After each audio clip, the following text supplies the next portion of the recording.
मोनू मानेसर से अपनी पहली और आखिरी मुलाकात सिर्फ और सिर्फ वहीं थी।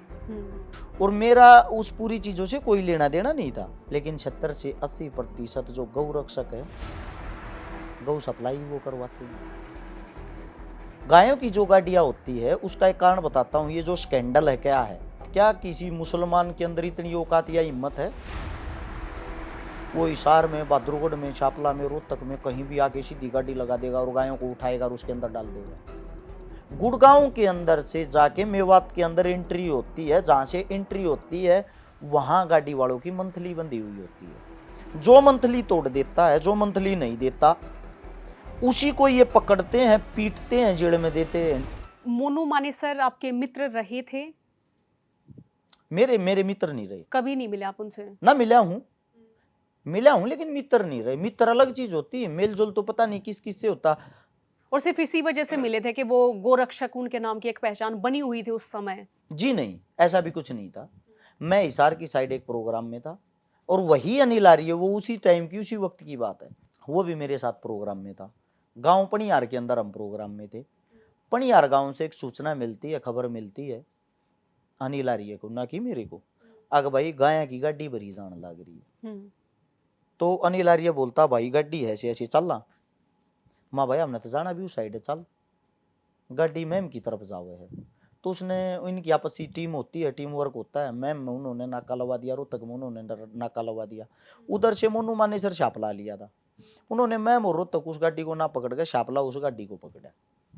शापला उस गाड़ी को पकड़ा तो मोनू मानेसर से अपनी पहली और आखिरी मुलाकात सिर्फ और सिर्फ वहीं थी। और मेरा उस पूरी चीजों से कोई लेना देना नहीं था। अनिल आर्य के मैं साथ था, एक ही गाड़ी में थे हम, इसीलिए वहां गए तो वहां मिले तो मेरी एक आदत है, आप ये बोलोगे ना भाई फोटो खींचना आपके साथ, तो मैं आपका फोन अपने हाथ में लेके स्वयं खींचता हूं। वो इस मारे ताकि आपको ऐसा ना लगे कि मैं अपने आप को सेलिब्रिटी समझता हूं, या ऐसी फीलिंग कहीं ना कहीं, यानी कि आपको ऐसा ना लगे कि आपने किसी गलत आदमी के साथ फोटो लिया। मेरा मानना ये है, आपको ये फील होना चाहिए कि ये इंसान आपसे छोटा और आप ही बड़े हो। इसीलिए मेरी एक आदत है, ऐसे करके मन ने सेल्फी ली थी। वो मन ने सेल्फी ली थी, उसमें अनिल आर्य और मोनू मानेसर खड़े हैं। उस फोटो को वायरल करके ये कह रहे हैं कि मैं इसका फैन था, इसके साथ फोटो लेकिन लिया ऐसा था। क्या होता है कि सरकार को मालूम नहीं चलता, पुलिस को मालूम नहीं चलता, किसी को भी मालूम नहीं चलता, जो सिस्टम के लोग हैं वो इनको के गायों को यहाँ से यहाँ तक लेकर जा रहे, वो मोनू मानेसर को मालूम चल जाया करता था, या जो इस तरह के जो खुद को गोरक्षक जो बता रहे होते हैं उनको कैसे मालूम चल जाता है? मतलब मैं सिस्टम पहले कहाँ तो फेलियर आपका है? धन्यवाद करता हूँ, हम्म। पहली बार किसी ने इतनी अच्छी और काम की बात नहीं, जैसे बोली है। नासिर जुनैद एक हत्याकांड हुआ था भिवानी में, तो बहुत वो बढ़िया। सिर्फ मुसलमान थे, तो इसलिए उनको कि ये पक्का अगर वो ट्रक है गायों का तो पक्का ये उनको किसी भी तरीके से उनको काटने या बेचने के लिए लेकर जा रहे होंगे। तो ये थोड़ा ही होता है कि आप किसी धर्म के व्यक्तियों को टारगेट कर दो। बहन, ये बड़ा गहरा गहरा षड्यंत्र है और बड़ा बड़ा गहरा चक्रव्यूह है। अगर आप इसमें घुसोगे, हो सकते हैं लोग इतने मूर्ख हैं, आपको भी गालियां देंगे और मुझे भी, लेकिन फिर भी आपको थोड़ा तो समझा देता हूँ। वो जब गाड़ी के पीछे जब हम चल रहे थे, गाड़ी का पता लग गया भैया ऐसे ऐसे गाड़ी जा रही है। 70 से 80% गौ रक्षक जो हैं, 20% तो देखो दिल जान से ज्यादा गौ माता को चाहते हैं, उसके लिए जान तक देने के लिए तैयार रहते हैं। लेकिन 70 से 80% जो गौ रक्षक है, गौ सप्लाई वो करवाते हैं। गायों की जो गाड़ियां होती है उसका एक कारण बताता हूँ। ये जो स्कैंडल है क्या है, खबर सबकी लगती है। अब आपके गांव से गाय का ट्रक भर के जाएगा, पहली बात, क्या किसी मुसलमान के अंदर इतनी औकात या हिम्मत है वो हिसार में, बहादुरगढ़ में, शापला में, रोहतक में कहीं भी आके सीधी गाड़ी लगा देगा और गायों को उठाएगा और उसके अंदर डाल देगा। पहली चीज, जहां से गाड़ी भरी जाती है वहां उसके बीच में हमारा आदमी होता है, उसी गांव का आदमी जिस गांव से गाड़ी भरी जाती है।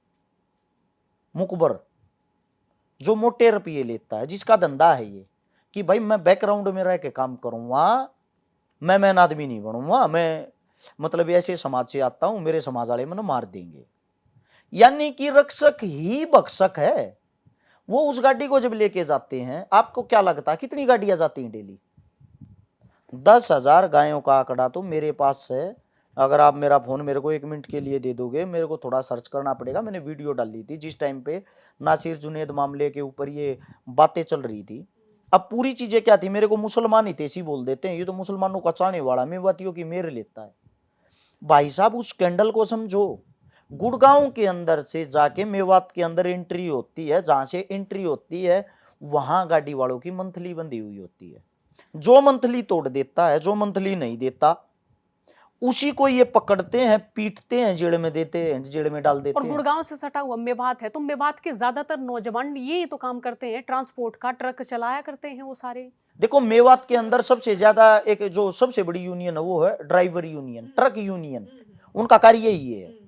अब उनका कार्य ये है, बड़ी चीज क्या है बहन, किस गाड़ी को पकड़ते हैं आपको ये बता देता हूं। जिसने मंथली तोड़ दी उसको पकड़ कर पीटेंगे, और आप क्या मान लो हो उसको, मतलब थाने में ले गए, थाने में ले जाने के बाद उसका कुछ होता है कि उसको जेल में डाल दिया या कुछ?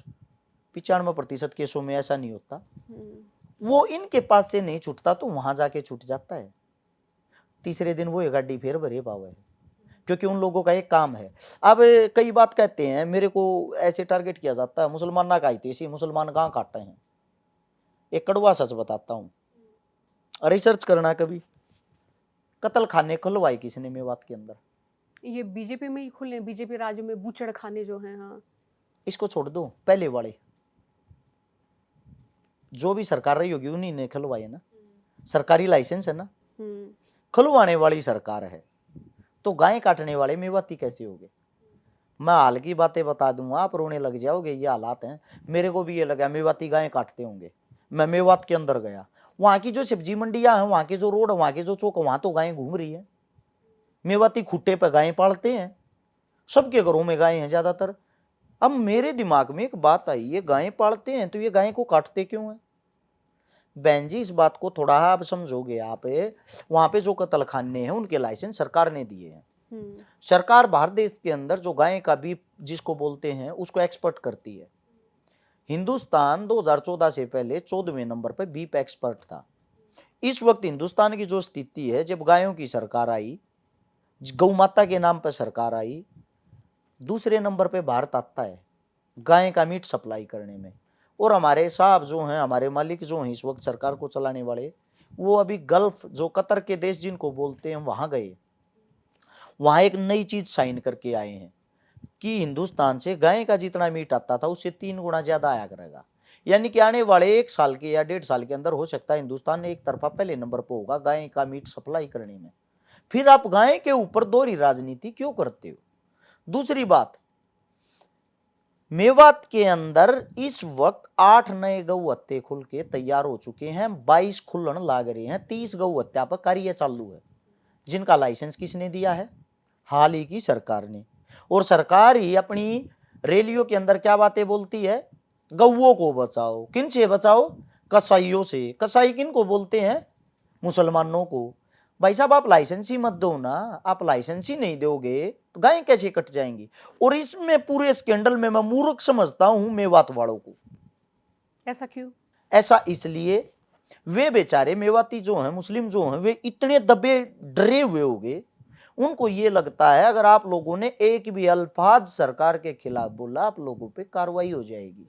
लेकिन मैंने जितना मैं बात को समझा है, वहाँ के नेता जनता की आवाज़ कम उठाते हैं। लोग तो बोलते हैं वहाँ पे, उनको कोई अपना ऐसा नहीं मिलता ना कि जो उनकी बात को आगे रख दे, कोई आगू नहीं मिलता कोई ऐसा नेता। मैं देखती हूँ कि कोई चंडीगढ़ है, कोई दिल्ली है, मेवात में मैंने कोई नेता वहाँ रहता नहीं देखा। मेवात में सिर्फ वो लोग जो बेचारे गरीब हैं, जो वहाँ बैठे हैं। नेता तो खुद किसी अस्पताल में नहीं जाते दिखते हैं।